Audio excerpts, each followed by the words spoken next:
बिस्मिल्लाहिर्रहमानिर्रहीम। अस्सलाम वालेकुम डियर स्टूडेंट्स, उम्मीद है आप सब लोग खैरियत से होंगे। तो आज इंशाअल्लाह रहमान जो है हम 9th क्लास की मैथ जो है उसे स्टार्ट करने जा रहे हैं। तो आज हमारा टॉपिक जो है वो है 1.1। तो इंशाअल्लाह रहमान हम जो है 1.1 में हम सीखेंगे कि मैट्रिक्स की या कॉलम की तारीफ़ क्या है, मैट्रिक्स में रोज़ एंड कॉलम्स क्या होते हैं, यानी कि कॉलम में कतारें और कॉलम्स क्या चीज़ होती हैं। इसके अलावा हम इक्वल मैट्रिक्स या मसावी कॉलम की बात करेंगे।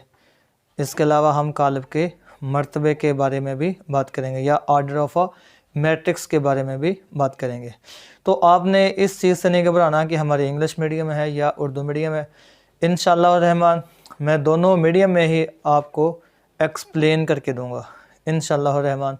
तो आपने बड़े तवज्जो के साथ अपने कंसेप्ट जो है वो क्लियर करने हैं। तो आइए चलते हैं अपने टॉपिक की तरफ। सबसे पहले हमारे पास है कॉलम। कॉलम किसे कहते हैं? कॉलम असल में होता क्या है, इसमें हमारे पास नंबर्स होते हैं, एलिमेंट्स होते हैं, मेंबर्स होते हैं। हमने उनको एक ख़ास तरतीब से जो बड़ी ब्रैकेट्स हैं उनके अंदर बंद कर देना है, और उसे बंद कर देने को हम कहते हैं कि ये हमारे पास कॉलम है। फॉर एग्ज़ाम्पल ये हमारे पास ब्रैकेट्स हैं, इनके अंदर हमने क्या लिखे, एंट्रीज 2 4 6 8।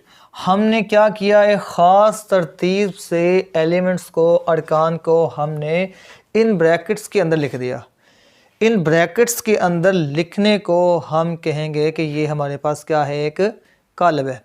तो कॉलम की थ्योरी सबसे पहले जो है एक इंग्लिश मैथमेटिशियन था आर्थर कैले ने, उसने पेश की थी। तो आपने ये बात भी अपने जहन में रखनी है कि ये थ्योरी जो है वो किसने पेश की थी। तो आपको इसकी जो है वो डेट वो भी अच्छी तरह से याद होना चाहिए और इसका नाम भी अच्छी तरह से याद होना चाहिए। तो ये कहाँ कहाँ पे इस्तेमाल होते हैं मैट्रिक्स। हम मैट्रिक्स पढ़ते क्यों हैं? हम पढ़ तो लेते हैं, हमें उसके यूज़ेस का नहीं पता होता, हमें उसके इस्तेमालात का नहीं पता होता। तो बच्चे इनके बहुत सारे इस्तेमालात हैं। फ़िज़िक्स में हम इसका इस्तेमाल करते हैं, कंप्यूटर में इसका बहुत ही ज़्यादा इस्तेमालात हैं। इसके अलावा फ़िज़िक्स है, शुमारियात है, उसमें भी जो है वो मैट्रिक्स की जो टर्म्स है, कॉलम्स की जो टर्म्स हैं वो इस्तेमाल होते हैं। तो चलते हैं आगे की तरफ हम। तो ये देखिए, ये हमारे पास एक बनावट है जिसको एक मुस्ततिल बनावट है, या नंबरों की मदद से नंबरों को हमने ख़ास तरतीब दे दी, उस ख़ास तरतीब को हमने बड़ी ब्रैकेट्स के अंदर बंद कर दिया, तो वो हमारे पास क्या आ गई, कॉलम आ गए। आगे है कॉलमों की कतारें और कॉलम। कॉलमों की कतारें और कॉलम। अब देखिए इसमें ये जो उफ़क़ी होती हैं, उफ़क़ी क्या दें, या हॉरिजॉन्टल जो होती हैं, हॉरिजॉन्टल लाइंस जो होती हैं वो हमारे पास रोज़ होती हैं। ये रो 1 है और ये रो 2 है। तो इस तरह से जो होती हैं हमारे पास दाएं से बाएं या बाएं से दाएं जो होती हैं वो हमारे पास कॉलम की कतारें होती हैं, मैट्रिक्स की रोज़ होती हैं। तो ये रो 1 है और ये रो 2 है, इस तरह से भी हम उनको कह सकते हैं। अब दूसरा जो होते हैं उफ़क़ी जो होते हैं, या हम कह सकते हैं जो वर्टिकली होते हैं, वो उसके कॉलम्स होते हैं। ये हमारे पास कॉलम 1 है और ये कॉलम हमारे पास 2 है। हम अगर कोई और मैट्रिक्स लिखते हैं, फॉर एग्ज़ाम्पल 2 3 एंड 4, तो इसमें जो है रोज़ जो है वो कितनी है, रो 1 है, रो 2 है और रो 3 है। तो इसमें रो हमारे पास कितनी है, इस तरह से हमने उनको शुमार करना है। तो ये हमारे पास कितनी है, 1 2 और 3 है। तो अगर इसको हॉरिजॉन्टली हम देखते हैं तो इसका कॉलम सिर्फ एक ही है, तो इसलिए इस कॉलम की जो रो है वो हमारे पास 3 है और इसका कॉलम हमारे पास एक ही है।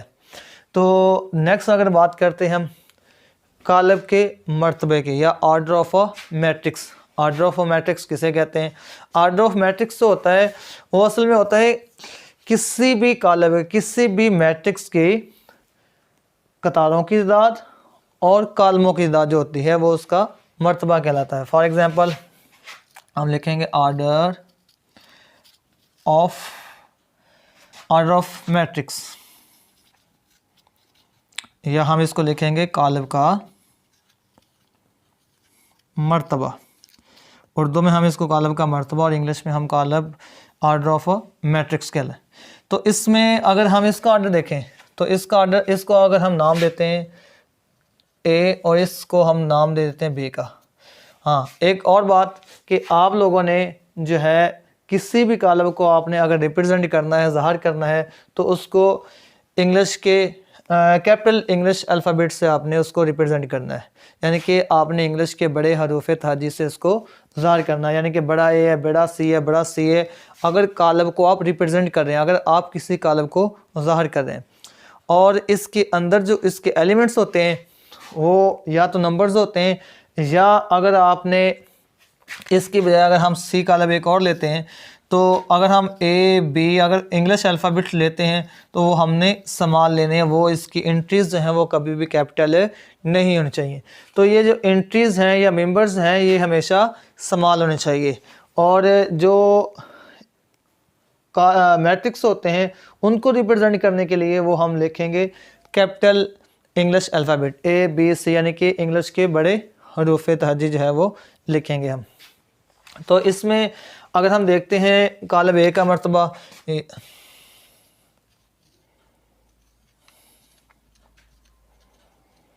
कालब ए के मर्तबे में क्या है, इसमें हमारे पास कितनी कितारें हैं, इसमें हमारे पास 2 कितारें हैं, और कालम कितने हमारे पास, कालम हमारे पास वो भी 2 हैं, तो हम लिखेंगे इसको 2 बाई 2।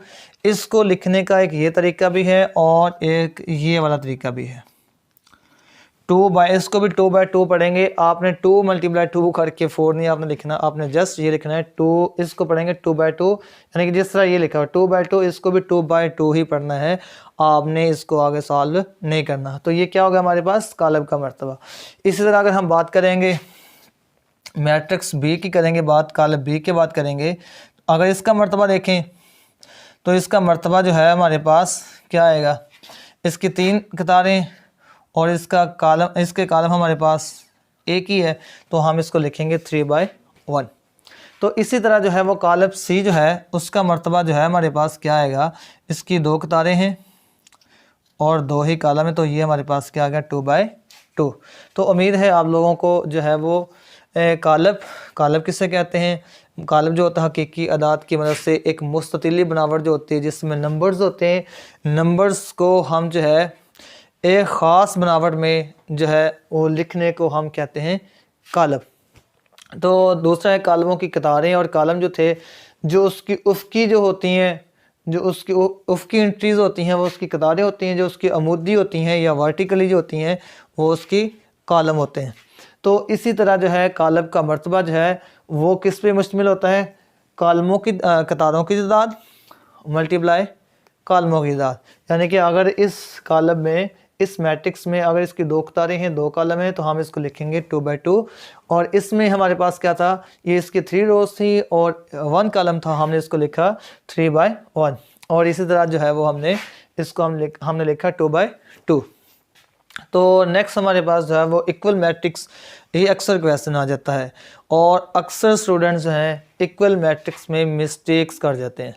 तो इसमें क्या होता है, इक्वल मैट्रिक्स या मसावी कालब, इसके लिए हमारे पास 2 शराइत का होना बहुत ज़रूरी है।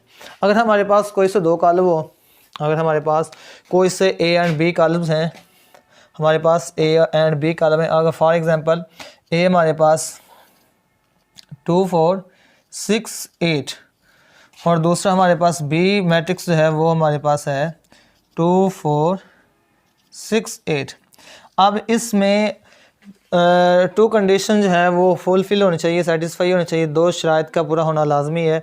पहली शर्त ये है कालब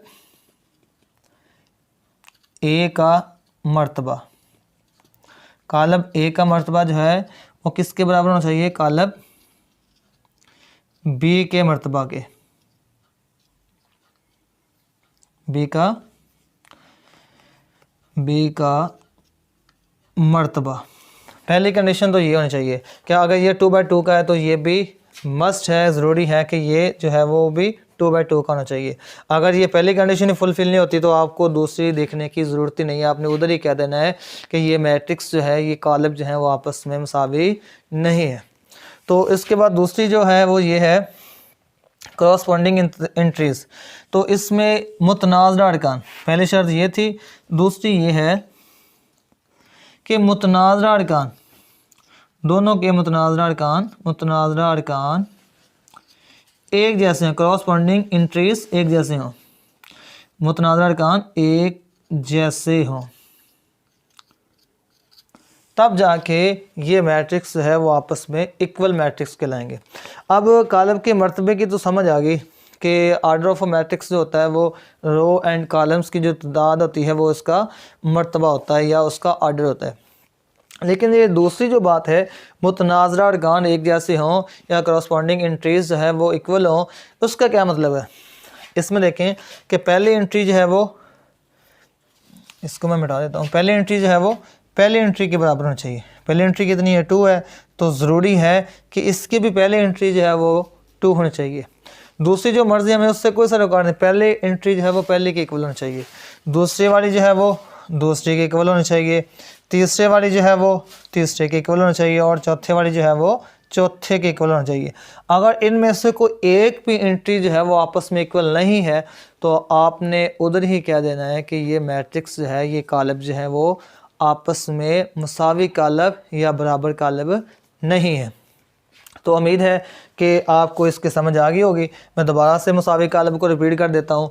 अगर कोई से 2 कॉलम आपके पास मौजूद हों तो आप उनको उस वक्त जो है वो मुसावी कॉलम कह सकते हैं जब 2 शराइत पूरी हो।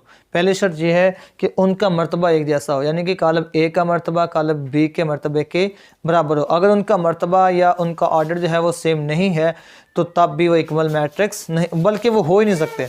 दूसरी बात जो है वो ये है कि उनके मुतनाज़ा अरकान एक जैसे हो। मुतनाज़ा अरकान का मतलब ये है कि उनकी एंट्रीज हैं, जिस प्लेस पे ये उसी प्लेस वाला दूसरे मैट्रिक्स का दोनों सेम होना चाहिए।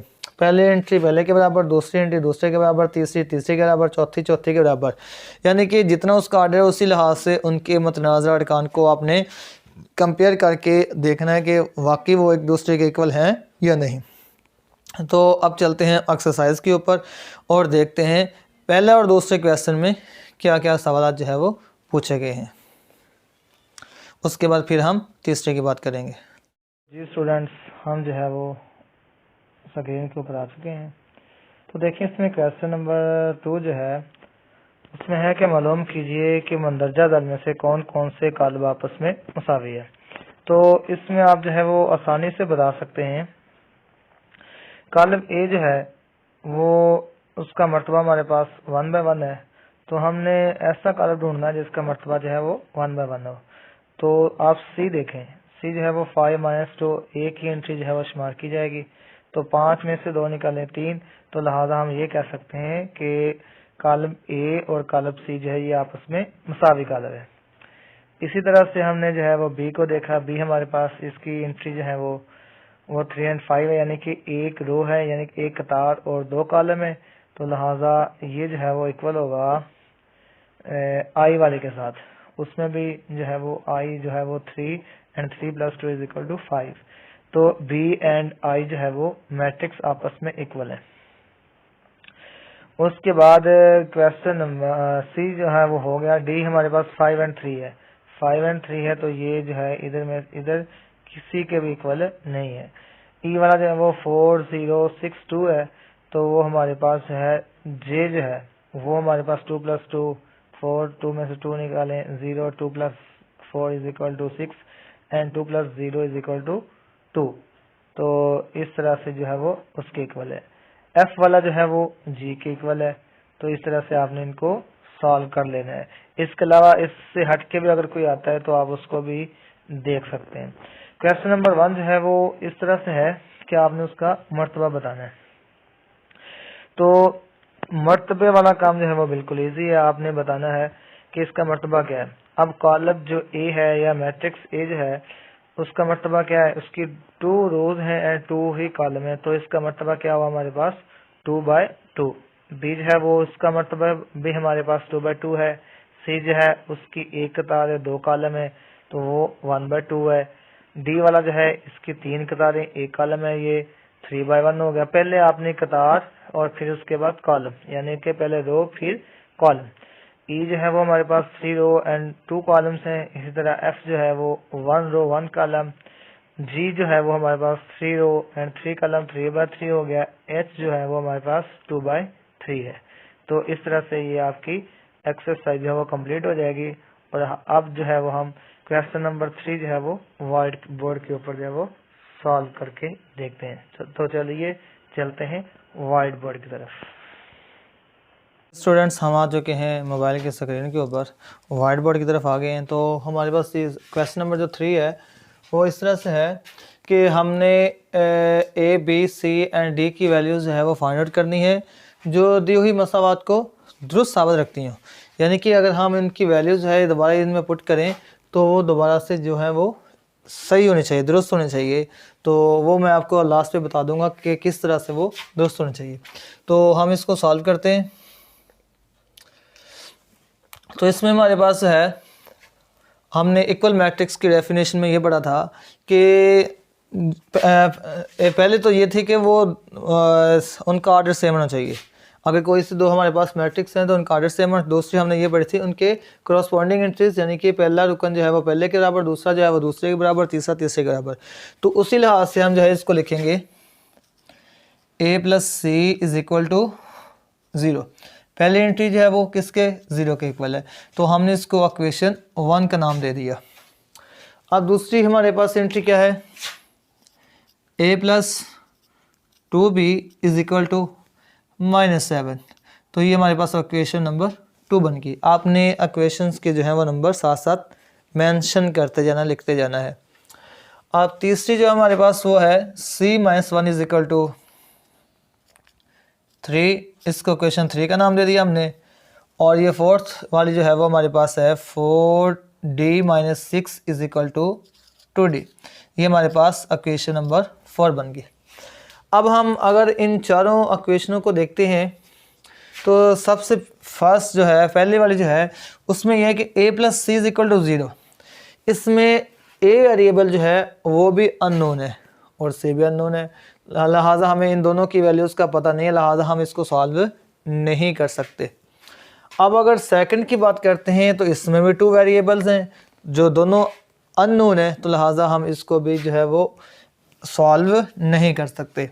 हम अगर इक्वेशन 3 एंड 4 की बात करेंगे तो उसमें जस्ट जो है थर्ड में जो है इसमें अकेला वेरिएबल जो है वो c है, जबकि d जो है फोर्थ वाली इक्वेशन है उसमें अकेला d है। लिहाजा हम पहले जो है वो इक्वेशन 3 एंड 4 जो है वो सॉल्व करके फिर जो है वो दूसरी दोनों सॉल्व कर सकते हैं।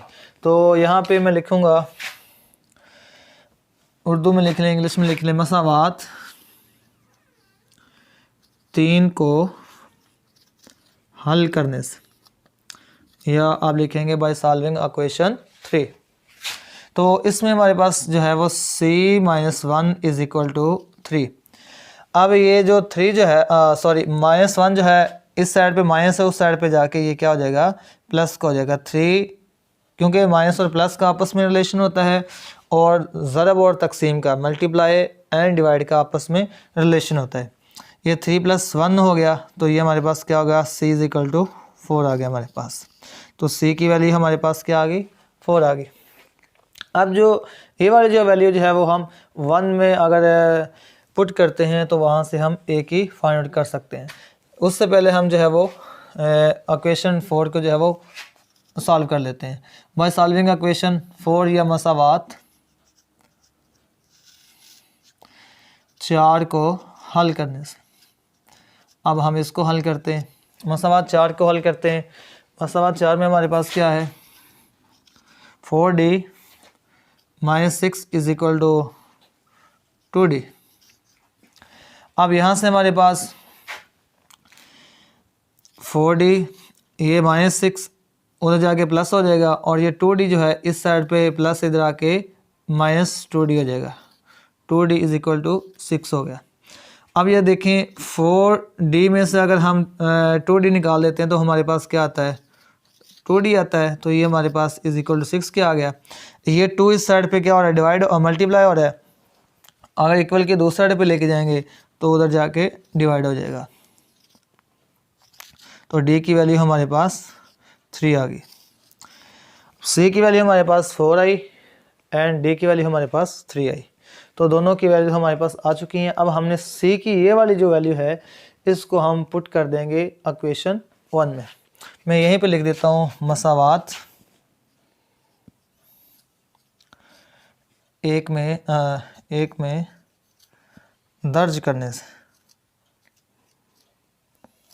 मसावात एक में दर्ज करेंगे तो क्या आएगा हमारे पास, ए जहाँ पे सी है वहाँ पे हम क्या लिखेंगे, +4 इज इक्वल टू 0। इस साइड पे प्लस है, उस साइड पे जाके क्या हो जाएगा, ये माइनस हो जाएगा। तो ए हमारे पास क्या आ गया, -4। अब ए की ये वाली वैल्यू जो है वो इसको हम दोबारा से उठा के इक्वेशन जो है वो हमारे पास मसावात जो है 2 उसमें दर्ज करेंगे। हम यहाँ पे लिखेंगे मसावात 2 में दर्ज करने से। अब 2 में जैसे हम दर्ज करेंगे तो हमारे पास क्या आएगा, ये हमारे पास आएगा -4 + 2b इज इक्वल टू -7। अब इसको मैं यहाँ पे लेके आ जाऊँगा। अब ये माइनस है इस साइड पे, उस साइड पे जाके प्लस हो जाएगा, यानी कि 2b इज इक्वल टू -7 + 4। ये माइनस था, उस साइड पे जाके क्या हो गया, प्लस हो गया। तो ये 2b इज इक्वल टू -7 में से 4 निकालते हैं तो हमारे पास क्या आता है, -3 आता है। तो b हमारे पास क्या आ जाएगा, -3/2। ये साइड पे मल्टीप्लाई हो रहा था, उस साइड पे जाके डिवाइड हो गया। अब हमारे पास ये जो है ये चारों वैल्यूज़ हैं वो आ चुकी हैं। ये आपका फाइनल आंसर है। लेकिन उसने शुरू में एक बात की थी क्वेश्चन के ऊपर, उसने जो स्टेटमेंट दी है उसमें उसने कहा था कि जो दी गई मसावात को दुरुस्त साबित करती हूँ या दुरुस्त रखती हूँ। अब इन चारों वैल्यूज़ को हम उठा के इनमें दर्ज करते हैं। ये आपने जो है वो सर्टिफिकेशन के लिए कि आपका आंसर जो है वो ठीक है या गलत है। a + c मैं डायरेक्टली लिखूँगा, a + c। a हमारे पास कितना है, a हमारे पास -4 है और c हमारे पास 4 है। तो 4 में से 4 निकाले, हमारे पास क्या आ गया, 0 आ गया। दूसरी वैल्यू हमारे पास a + 2b। a हमारे पास कितना है, a हमारे पास जो है वो -4 है और b हमारे पास 2b है। तो अगर हम a हमारे पास -4 है और b हमारे पास क्या है, 2 × b हमारे पास है -3/2। तो यहाँ से अगर इसको हम सॉल्व करते हैं तो ये हमारे पास -4, तो ये माइनस प्लस माइनस हो जाएगा, ये 2 से कैंसिल आउट हो गया। तो ये हमारे पास कितना आ गया, प्लस माइनस माइनस, और ये कितना आ गया हमारे पास, -7। तो ये देखें यहाँ पे हम लिखते हैं -7 और ये वैसे लिख लेते हैं 0 -7 और 3। 2d की वैल्यू हमारे पास क्या आएगी, 2d हमारे पास, d हमारे पास 3 था, 2 से मल्टीप्लाई किया तो हमारे पास ये 6 आ गया। तो यहाँ से हम देखते हैं बाकी वैल्यूज़। c -1, c हमारे पास 4 है, -1 किया तो हमारे पास कितना आ गया, 3 आ गया। तो इसका मतलब 3 से इक्वल। 4d - 6 किया, d हमारे पास कितना है, 3 है। 4 को 3 से मल्टीप्लाई किया 12 है, 12 में से 6 निकालें तो 6। तो ये देखें, पहला पहले के इक्वल, दूसरा दूसरे के, तीसरा तीसरे के, चौथा चौथे के। तो इस तरह से जो है वो हमारी एंट्रीज़ हैं वो क्या आ गई आपस में, सारी के सारी एंट्रीज़ हैं वो आपस में इक्वल आ गई। तो इस तरह से जो है इस मसावात को जो है वो दुरुस्त साबित रखते हैं। उम्मीद है कि आप लोगों को ये वीडियो पसंद आई होगी। अगली वीडियो तक मुझे दीजिए इजाज़त। अल्लाह हाफ़िज़। अल्लाह निगहबान।